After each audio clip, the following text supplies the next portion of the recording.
नमस्कार दोस्तों। हिंदू पंचांग के अनुसार चैत्र मास में शुक्ल पक्ष की प्रतिपदा तिथि से नव संवत की शुरुआत होती है। नव संवत यानी कि नए साल की शुरुआत।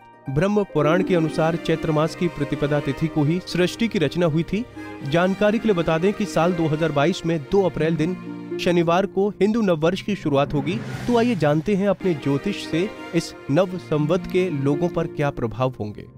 नमस्कार, जय माता दी। मैं आचार्य इंद्रदेव वशिष्ठ कालिका धाम ज्योतिष से कुंडली टीवी के दर्शकों को बहुत बहुत स्वागत है। आज की वीडियो संवत पर बन रही है और आज की वीडियो में हम आपको जानकारी देंगे कि जो अब नया संवत प्रारंभ होगा तो कैसा होगा। संवत के बारे में बहुत सारे लगभग लोग जानते ही हैं और जो नहीं भी जानते हों तो उनके बारे में बता दूं।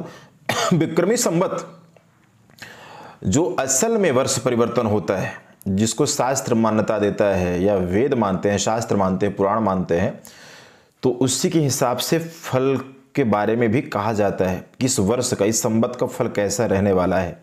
संवत यानी साल आपका, देशी साल, समय आपका। संवत यानी समय भी होता है, साल तो कैसा रहने वाला है इसकी जानकारी देंगे कि ये संवत जो अभी चल रहा है, नया संवत जो चलेगा तो आपके लिए कैसा रहेगा और संवत सुनने से क्या फल मिलता है, संवत सुनने से क्या क्या चीज़ें अच्छी हो सकती है और संवत में किन किन बातों का ध्यान रखना चाहिए और संवत का पूजन करने का या श्रवण करने का उचित समय कौन सा है, इसकी जानकारी भी देंगे। दर्शकों, ये जो नया संवत प्रारंभ होगा, विक्रमी संवत 2079 यानी 2079 2079 2079 संवत, और इस संवत का नाम नल होगा और इस संवत के राजा होंगे शनि और मंत्री होंगे गुरु बृहस्पति। कुछ चीजें मैंने बहुत सटीकता के साथ आपको बताने की कोशिश की है। गुरुमान यानी कि बारहस्पत्य मान से शिव रुद्र विंशति के अंतर्गत दशम युग का पंचम नल नामक यह संवत्सर संवत्सरों में 50वां संवत्सर माना जाएगा, विराजमान होगा। 2 अप्रैल से संवत की शुरुआत होगी। उस दिन से संवत का नाम लिया जाएगा। पूजन में, शुभ कार्यों में, संकल्प में नल नामक संवत का प्रयोग होगा, नाम लिया जाएगा। लेकिन यह संवत्सर लगभग 28 मार्च को ही शुरू हो रहा है, हो जाएगा। जो भोग गतिमान या आप कैलकुलेट करेंगे तो बहुत तरीके से समझ पाएंगे। प्रारंभ हो रहा है नया विक्रमी संवत जिसकी हम बात कर रहे हैं, नल नामक संवत्सर के, तो 1 अप्रैल 2022 शुक्रवार को दोपहर 11:53 से रेवती नक्षत्र ऐन्द्र योग कालीन मिथुन लगन में प्रवेश करेगा। परंतु शास्त्र नियम अनुसार, वेदों के नियम अनुसार नया संवत्सर कि राजा मंत्री का जो निर्णय है या संवत का निर्णय है वो चैत्र महीने की शुक्ल पक्ष की प्रतिपदा तिथि से मान्य होती है या इस दिन से विचार किया जाता है। और उसी दिन से नवरात्रि प्रारंभ है, यानी 2 अप्रैल दिन शनिवार से ये संवत मान्य होगा और उस दिन से संवत के बारे में बोला जाएगा, संवत का उच्चारण किया जाएगा संकल्प में, शुभ कार्यों में। संवत का बहुत ज़्यादा प्रभाव होता है। दर्शकों, संवत का पूजन संवत प्रारंभ से पहले, क्योंकि 2 अप्रैल को तो लगभग 8:30 बजे वैधृति नामक एक योग शुरू हो जाएगा जिसमें अशुभ माना जाता है संवत का पूजन। तो 8:30 बजे से पहले ही आप संवत के पूजन के लिए, वर्ष के स्वागत के लिए, संवत के स्वागत के लिए गणेश घट पूजन, पंचोंकार, भगवान विष्णु का, शिव का पूजन, संवत के राजा, संवत के मंत्री का पूजन भी कीजिए और किसी सुयोग प्रतिष्ठित ब्राह्मण को, साधु को, संत को, महापुरुष को, गुरुओं से संवत का फल श्रवण कीजिए। अच्छा, ऐसा करने से बहुत सारा पुण्य की प्राप्ति होती है, ऐसा लिखा गया है। ये बहुत सारी ऊर्जा, पॉजिटिविटी या यूं कहें कि हमें शुभता प्रदान होती है, इसलिए संवत का श्रवण जरूर करना चाहिए। दर्शकों, जैसे आपने सुना 2 अप्रैल दिन शनिवार से नए संवत की शुरुआत हो जाएगी, नल नामक संवत्सर की शुरुआत होगी। तो विक्रमी संवत 2079 की शुरुआत में जो राजा शनि है, तो देखिए धनेश राजा जो है, धनेश यानी फसलों के भी मालिक, धातुओं के, कोषपति जैसे 4 महत्वपूर्ण अधिकार, तमोगुण वाले क्रूर ग्रह शनि है, ये सब कुछ शनि को प्राप्त है। जबकि मंत्री का अधिकार सौम्य एवं बुद्धिमान ग्रह बृहस्पति को मिला है, मंत्री गुरु होंगे।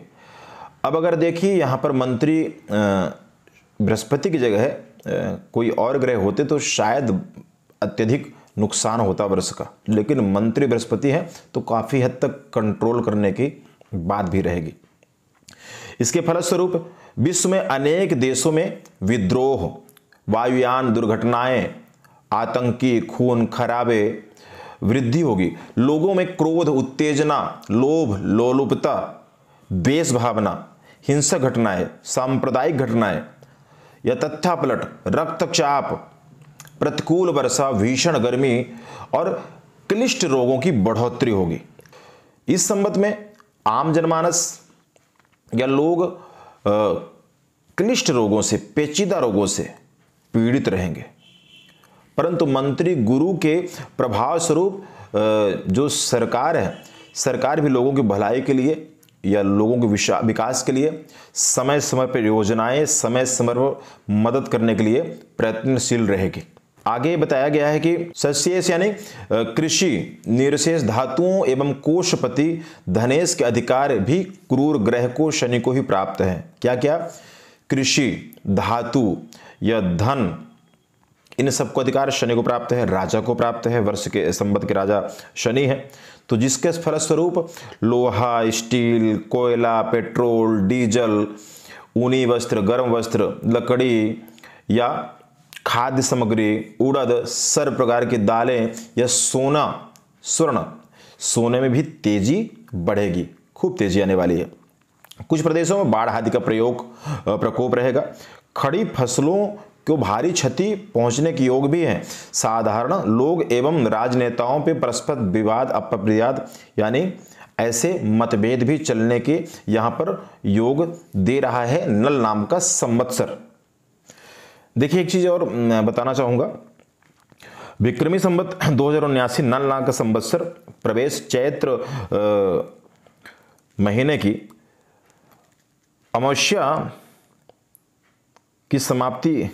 यहां पर एक जानकारी और देना चाहेंगे, नल नाम का संवत्सर जो ये प्रवेश करेगा मिथुन लगन में प्रवेश करने वाला है और यहां पर काल सर्फ योग भी बना हुआ है, तो जिससे देश में उठक पैठक परिस्थितियां विपरीत, राजद्रोह, आश्चर्यजनक विश्व तथा भारत में आश्चर्यजनक विस्फोटक तथ्यापलट, गृह युद्ध एवं आतंकी घटनाएं ये तो घटने वाली है।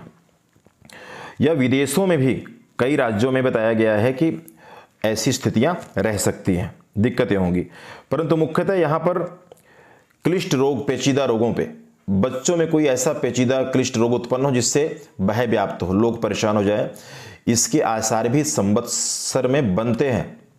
ईश्वर से कामना करते हैं भगवान कृपा करें, परंतु संवत्सर जब प्रारंभ होगा ये नल नामक संवत्सर का, तो ये चीजें होने वाली। और सबसे महत्वपूर्ण कुछ बातें आपको मैं एक सटीक से पढ़ने वाला हूं, आप समझने की कोशिश कीजिएगा। नल नामक संवत्सर होने से 2 अप्रैल 2022 दिन शनिवार को शुक्ल पक्ष की प्रतिपदा तिथि, जिस दिन से महारानी के नवरात्रि प्रारंभ है, उसी दिन से नल नामक का संवत्सर मानना होगा। और इसके फलस्वरूप संवत्सर होने से राज्य या केंद्र सरकारों में दोषपूर्ण नीतियों के कारण आवश्यक वस्तुओं में मूल्यों में वृद्धि होगी। बच्चों में विशेष प्रकार के पेचीदा रोग फैलने से हड़कंप मचेगा। पेचीदा रोगों में साथ में डकैती, चोरी, लूटमार, दुर्घटना, वृद्ध से जन सामान्य में सदैव भय उत्पन्न रहेगा। राजा शनि तथा मंत्री गुरु के प्रभाव स्वरूप सामान्य वर्ग के लोग आर्थिक, मानसिक एवं क्लिष्ट पेचीदा रोगों और कष्टों के कारण परेशान रह सकते हैं। विश्व एवं भारत तथा सामाजिक एवं राजनीतिक वातावरण विक्षुब्ध, तनावपूर्ण एवं अशांत रहने वाला है। लोगों में भोग विलास की प्रवृत्तियां, स्वार्थता ज्यादा और व्यापारिकता बुद्धि बढ़ेगी। राष्ट्रीय नेताओं तथा पक्ष विपक्ष में के नेताओं में परस्पर वैर विरोध, आरोप प्रत्यारोप, द्वेष, टकराव, देश में लड़ाई झगड़े, जातीय सांप्रदायिक दंगे, फसाद, चोरी, ठगी, बेईमानी, अग्निकांड, उपद्रवी घटनाएं इस संबत में रह सकती हैं। दैनिक जीवन उपयोगी वस्तुओं में मूल्यों में खूब वृद्धि होने वाली है। और जगत लगन कुंडली तथा 9 वर्ष कुंडली में काल सर्पयोग, गुरु, शुक्र, सूर्य, शनि आदि विरुद्ध ग्रहों के मध्य समसप्तक योग के प्रभाव स्वरूप विश्व तथा भारत के आश्चर्यजनक विस्फोटक तथा तत्थापलट गृध्यों की घटनाएं घटित होंगी। इसी के साथ साथ कुछ बातें और बताना चाहूंगा। मुस्लिम बाहुल्य पश्चिमी एशिया के देश धार्मिक विध्वंसता की आग में सुलगने लगेंगे। यहां तक कि यूरोप, रूस, अमेरिका आदि देश भी इस आग से त्रस्त हो जाएंगे। युद्ध में वातावरण के मध्य बड़े पैमाने तथा साधारण जनता पलायन विस्थापन करेगी। Afghanistan, Iraq, Lebanon, Yemen, Pakistan आदि किसी मुस्लिम देश में राजनीतिक उथल पुथल एवं परिवर्तन, आंतरिक युद्ध, गृह युद्ध, सदम युद्ध से जनसंहार तांडव होगा तथा विश्व के सामने एक आश्चर्यजनक परिदृश्य उपस्थित होगा। 27 जून से 10 अगस्त के मध्य मंगल राहु योग तथा सूर्य शनि मध्य सप्तक योग के प्रभाव स्वरूप जहरीला भौगोलिक राजनीतिक परिदृश्य विश्व को उत्तेजित एवं व्यथित करेगा। शनि भी वक्री रहने से इस्लामिक देशों इजराइल में कहीं युद्ध में वातावरण, हवाई अड्डों आदि पर आक्रमण, विस्फोटक, सोने, कॉपर तथा धातुओं में असाधारण तेजी बढ़ने वाली है। स्वतंत्र भारत की कुंडली में ग्रह स्थिति अनुसार सत्तारूढ़ जो वर्तमान सरकार कोरोना के मध्य विपरीत परिस्थितियों की अर्थव्यवस्था को संभालते हुए देश को विकास एवं प्रगति की दिशा में ले जाएगी। व्यवस्था के अनेक मौलिक बुनियाद एवं गुणात्मक सुधार होने का भी संकेत मिलते हैं।